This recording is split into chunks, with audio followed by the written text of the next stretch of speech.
Now, Megyn Kelly is repeating the claims, often heard by the far right, that the Me Too movement has robbed men of due process when it comes to just, all you have to do is just you make an allegation, and the men, we've taken away their due process. They don't have due process anymore. Well, number one, this isn't a criminal investigation when you're talking about Kavanaugh. It's a job interview, so due process actually doesn't apply. But she says, oh no, it's all related to campuses and men getting attacked on campus. In fact, she's having this discussion with a couple of conservatives on the Today Show, and he says, man, we should stop giving women the benefit of the doubt. We should be giving men the benefit of the doubt when accusations come out against them. In fact, I want to show you this video. The thing is, like, as Julie Swetnick's claims have collapsed against Brett Kavanaugh, where's the media talking about that, about the litany of problems this woman's had when it comes to truthfulness and so on? No, we've been covering it here. What do people say? You're victim shaming. Right. Come on. We are allowed to look at the credibility of an accuser. And that doesn't, and we as women need to be careful, because if there's a presumption of guilt in all cases, how are we going to get people to listen to us in the next case? And Megyn, there's another danger of this, and we've seen it on college campuses in terms of anecdotal evidence, and that's the racial angle.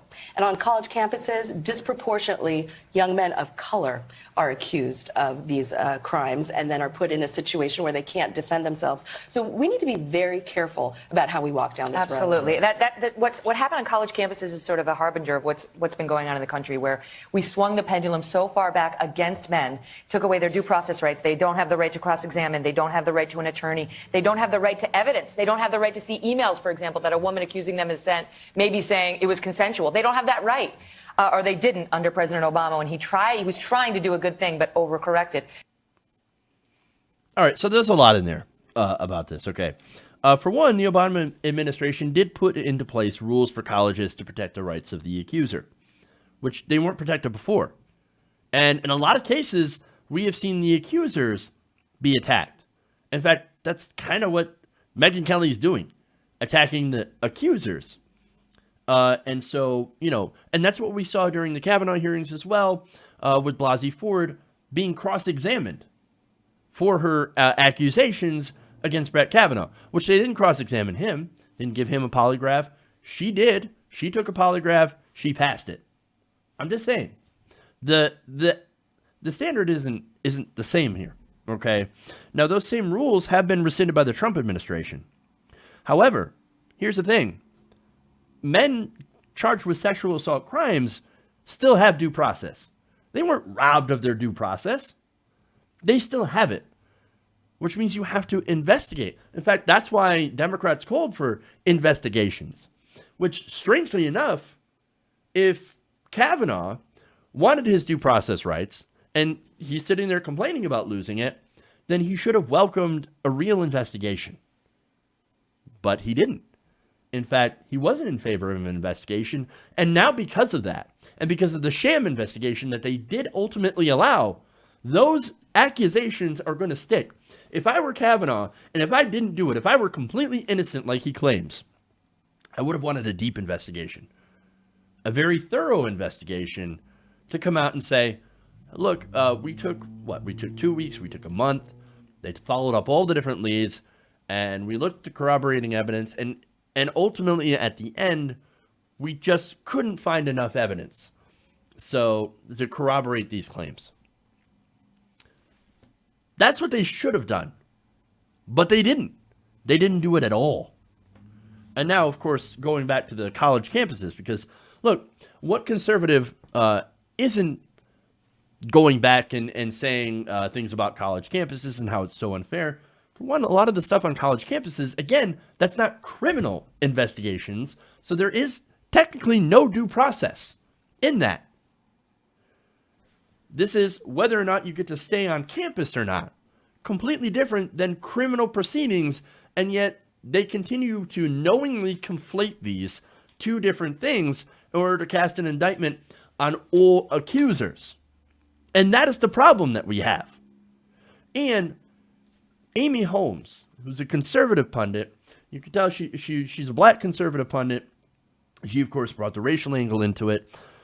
where she said that young men of color are accused of these crimes. So now it's racist to accuse men of sexual assault.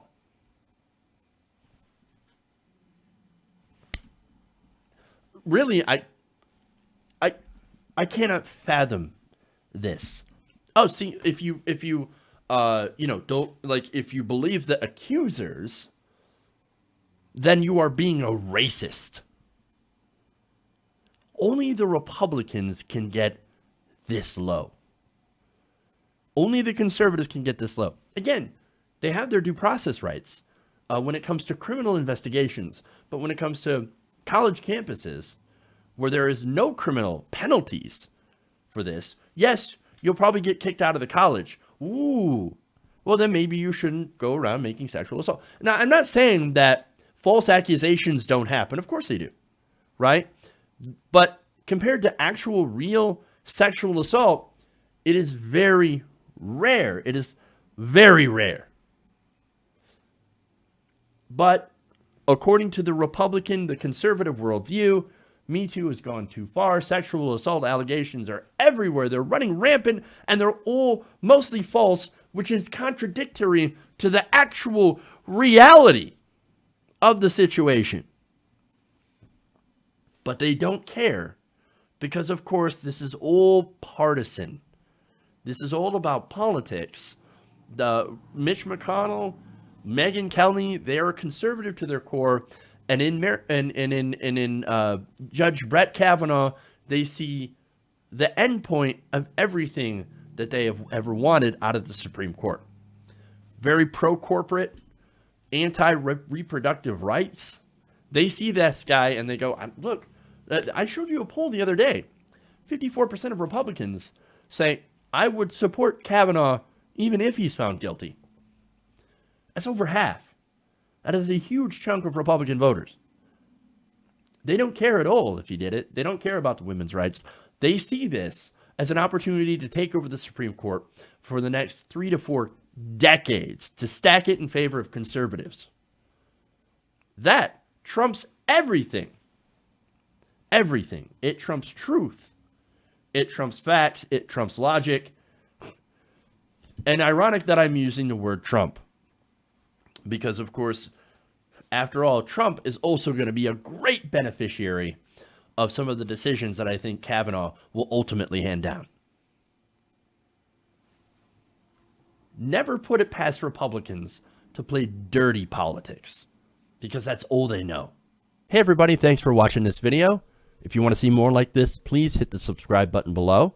And if you want to support truly independent progressive media, please consider becoming a patron at patreon.com/TYTNation.